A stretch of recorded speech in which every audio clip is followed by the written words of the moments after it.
Tata group ने air India को बदलने का प्रण ले रखा है। जब से टाटा के हाथ एयर इंडिया की कमान आई है, इसके कायाकल्प को लेकर कोई ना कोई फैसला लिया जा रहा है। हाल ही में एयर इंडिया ने देश की सबसे बड़ी एविएशन डील की है। इस डील को mother of all aviation deal कहा जा रहा है, यानी एक ऐसी डील जो विमानों की दुनिया में आज तक नहीं हुई।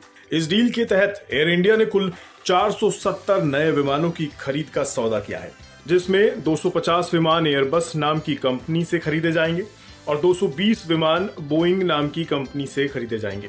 ये डील करीब $70 अरब यानी 5,80,000 करोड़ रुपए में होगी। एयरबस इसी साल के आखिर तक विमानों की डिलीवरी भी शुरू कर देगी।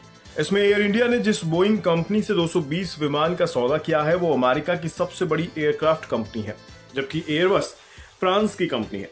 एयरबस के साथ हुई डील के तहत 40 wide body A350 aircraft, 210 narrow body single size A320 neos aircraft मिलेंगे।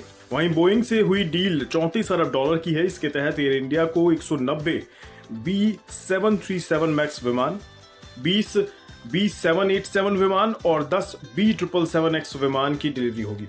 इस डील के बाद एयर इंडिया भारत के एविएशन सेक्टर पर छा जाने की तैयारी कर रही है। अभी भारत का एविएशन मार्केट दुनिया में तीसरे नंबर पर है।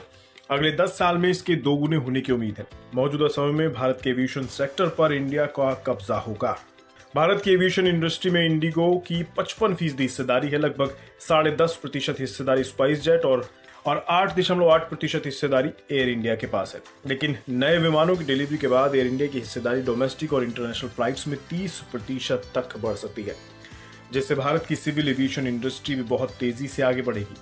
वैसे देखा जाए तो टाटा ने एयर इंडिया की एक साल में किस्मत पलट दी है। ऑपरेटिंग विमानों की संख्या 27% बढ़कर 100 हो गई है।